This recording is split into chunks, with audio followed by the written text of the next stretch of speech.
Olá, sejam bem-vindos ao canal da Astra Educa. Nesta aula vamos estudar o espaço natural do Brasil, os recursos estratégicos presentes em seu território e alguns aspectos fundamentais relacionados ao meio físico brasileiro. Para compreender a organização do território nacional e suas potencialidades econômicas e ambientais, é essencial conhecer as características geográficas, a estrutura geológica, o relevo e os tipos de solos presentes no país. Inicialmente, vamos abordar as características gerais do território brasileiro.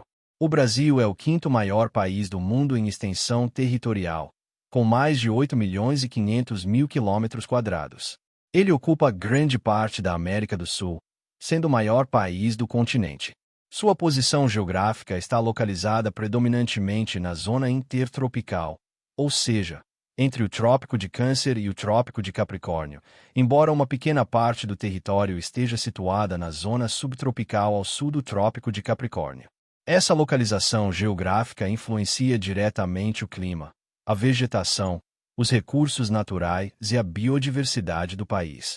Por estar majoritariamente na zona tropical, o Brasil apresenta temperaturas elevadas na maior parte do ano e grande diversidade de ecossistemas.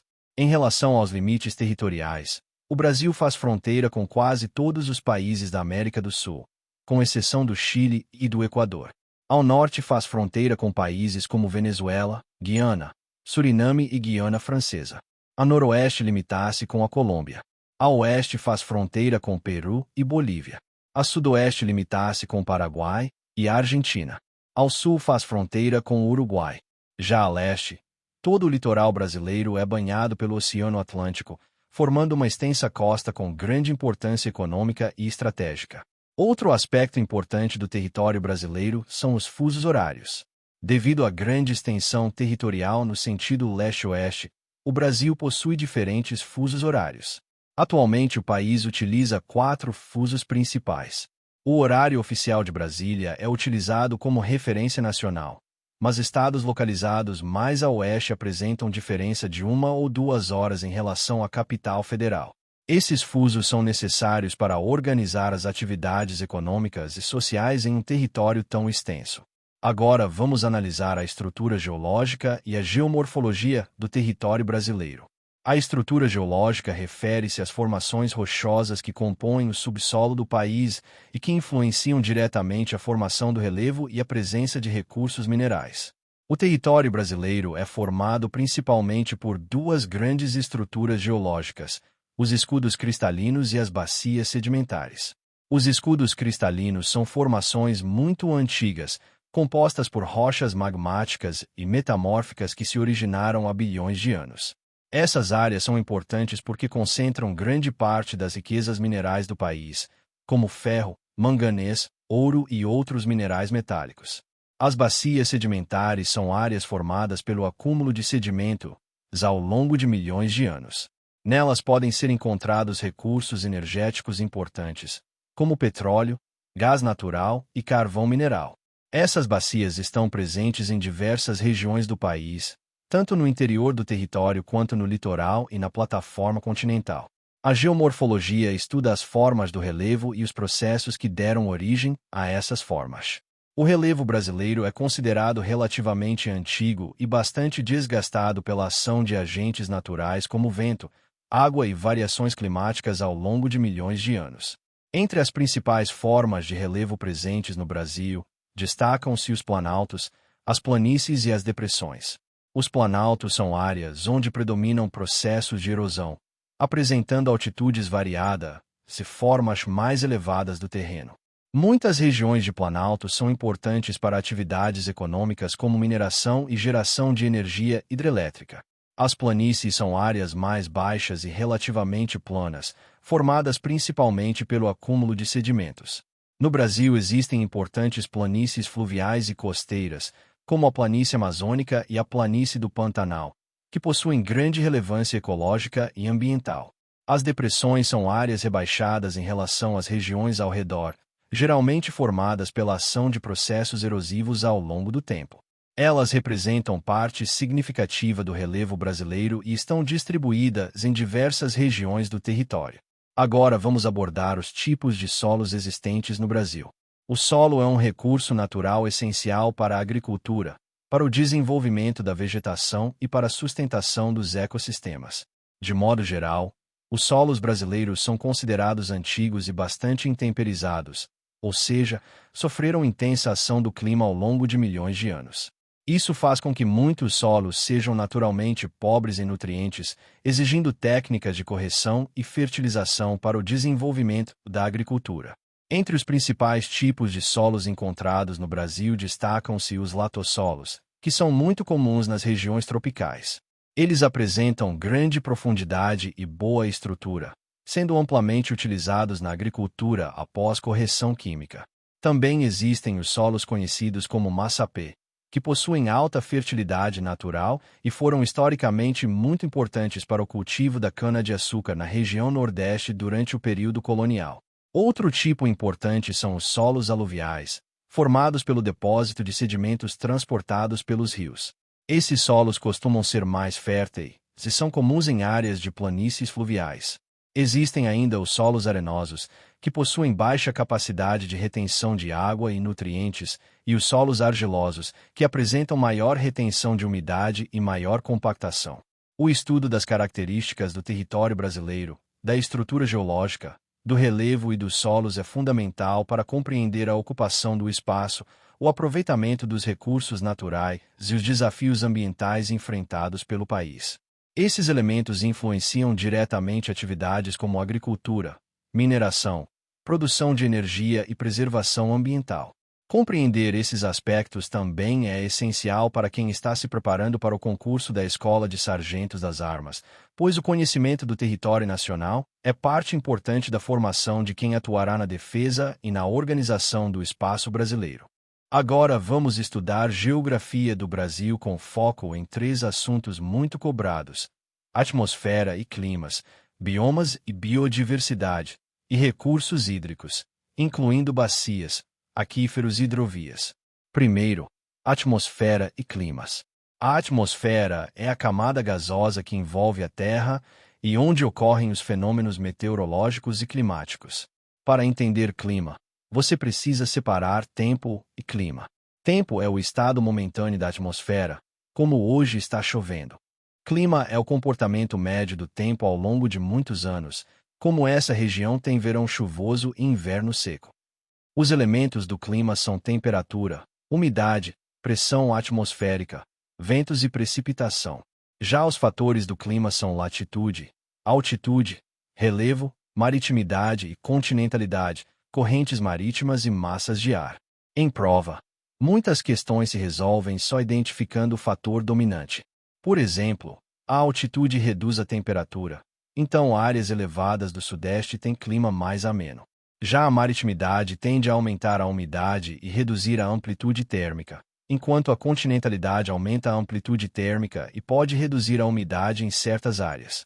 No Brasil, o clima é marcado por ser um país de baixa latitude, com grande parte do território na zona tropical, o que explica a predominância de temperaturas elevadas.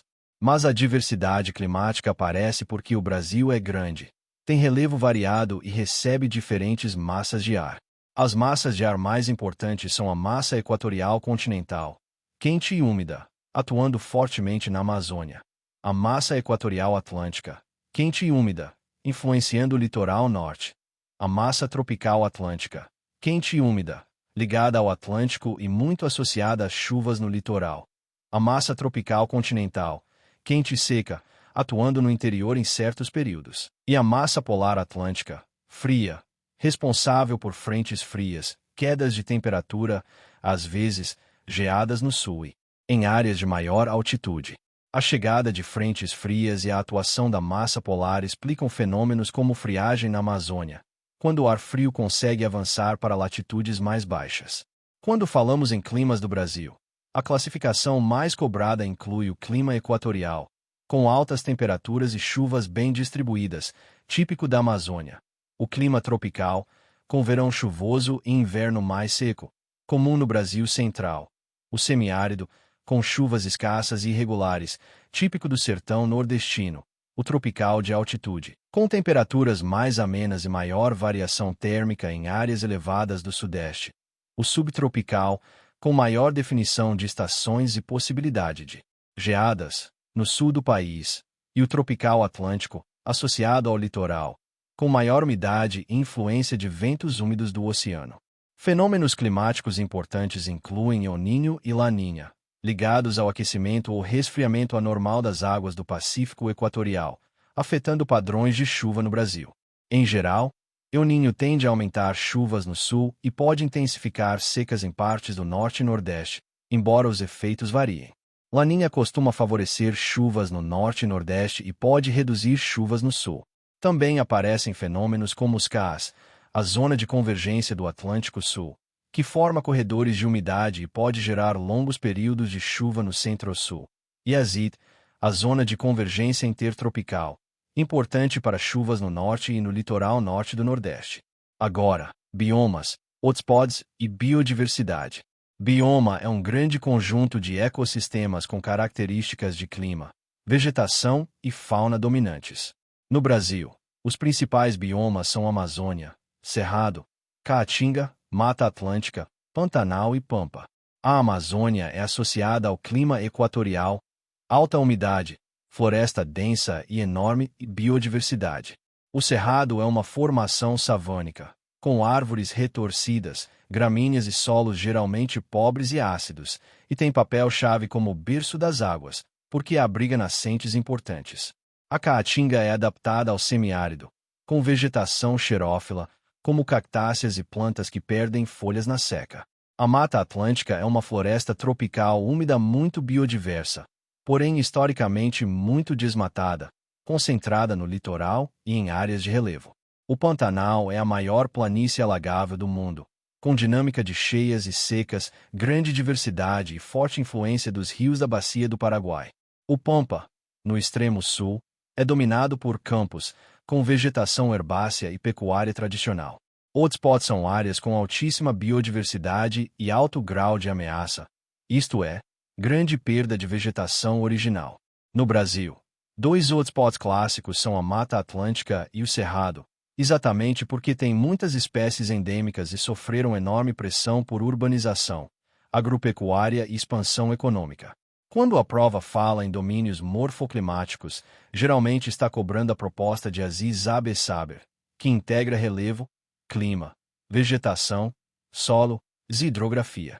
Os domínios mais citados são amazônico, cerrados, caatingas, mares de morros, araucárias e pradarias, além de faixas de transição, chamadas de áreas de contato, como Matopiba em certas leituras de transição e regiões de ecótonos. A ideia central não é só vegetação, é um conjunto integrado de características naturais. Por fim, recursos hídricos.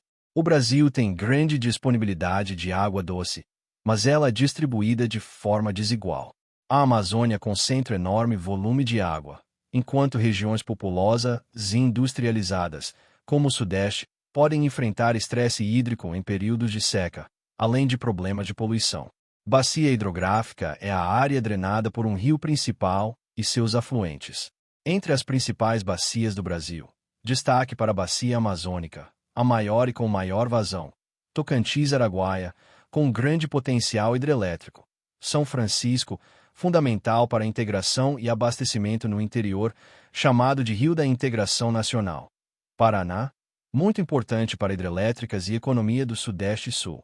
Paraguai, ligada ao Pantanal. Parnaíba, no Nordeste. Uruguai, no Sul.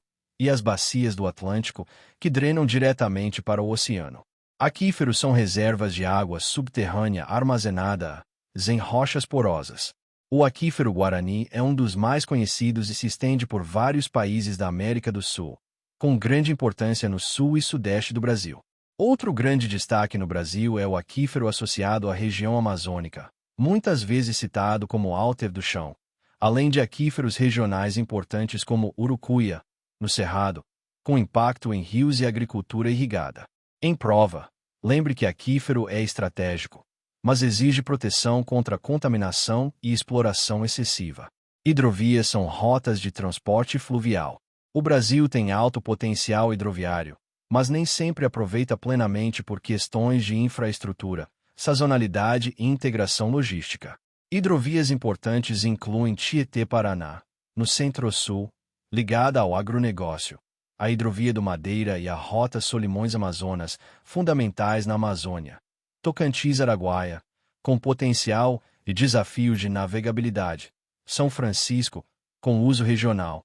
E a Hidrovia Paraguai-Paraná, conectada ao Pantanal e ao Prata, com relevância para transporte no Centro-Oeste. Agora vamos analisar os recursos minerais, as fontes de energia, a matriz energética brasileira e a importância do setor mineral e dos grandes projetos de mineração para a economia do país. O Brasil possui um território extremamente rico em recursos naturais. Esses recursos incluem minerais, fontes de energia, solos férteis, água em abundância, grande biodiversidade e vastas áreas de vegetação. Ao longo da história, esses recursos foram utilizados para impulsionar o desenvolvimento econômico do país, principalmente nas atividades de mineração, agricultura, produção de energia e indústria. No entanto, a exploração desses recursos naturais também pode gerar impactos ambientais significativos quando não é realizada de forma planejada e sustentável. A degradação ambiental ocorre quando as atividades humanas provocam alterações negativas no meio ambiente, como desmatamento, poluição da água e do solo, destruição de habitats naturais e perda da biodiversidade. Entre os principais problemas ambientais associados à exploração econômica dos recursos naturais estão o desmatamento, especialmente em regiões como a Amazônia e o Cerrado, a contaminação de rios e solos por atividades industriais e mineradoras, a erosão do solo provocada por práticas agrícolas inadequadas e a emissão de poluentes que contribuem para mudanças climáticas.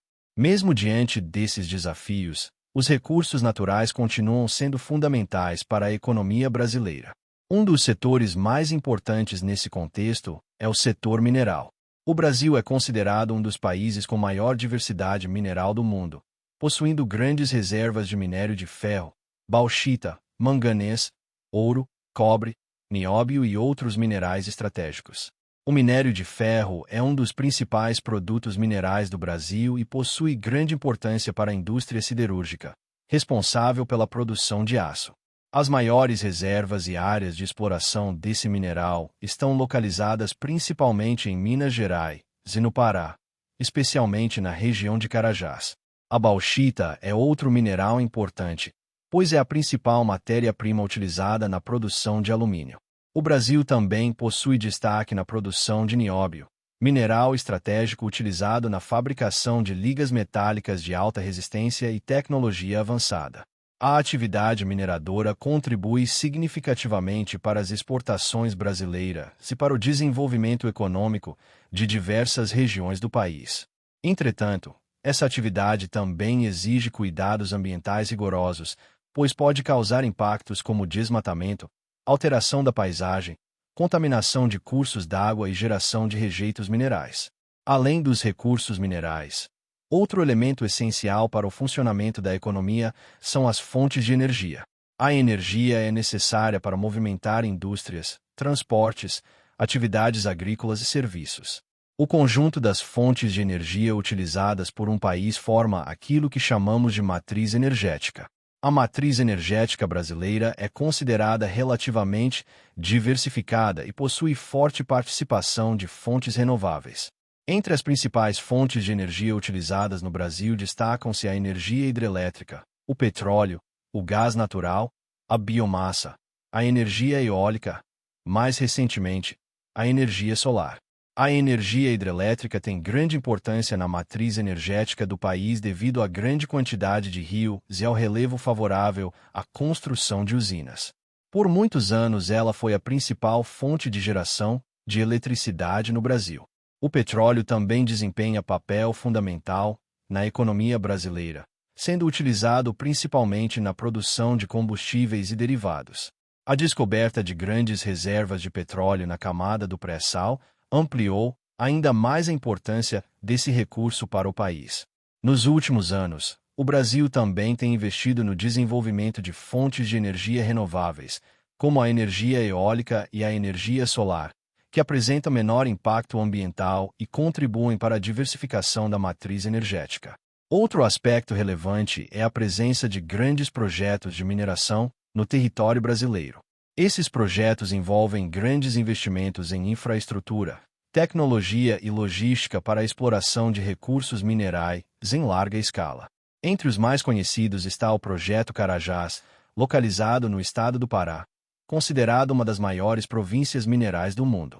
Esses grandes projetos têm forte impacto econômico, pois geram empregos, movimentam a economia regional e contribuem para o aumento das exportações brasileiras. No entanto, também levantam debates importantes sobre sustentabilidade, preservação ambiental e responsabilidade social das empresas envolvidas na exploração mineral. Portanto, o estudo da degradação ambiental e do aproveitamento econômico dos recursos naturais é fundamental para compreender os desafios enfrentados pelo Brasil no equilíbrio entre desenvolvimento econômico e preservação ambiental. A exploração de recursos naturais pode trazer crescimento econômico, mas precisa ser realizada com planejamento, controle ambiental e uso sustentável dos recursos disponíveis. Compreender essa relação entre economia, recursos naturais e meio ambiente é essencial para a formação de uma visão estratégica sobre o território brasileiro e suas potencialidades. Continue acompanhando o canal da Astra Educa para aprofundar seus estudos e fortalecer sua preparação para o concurso da Escola de Sargentos das Armas.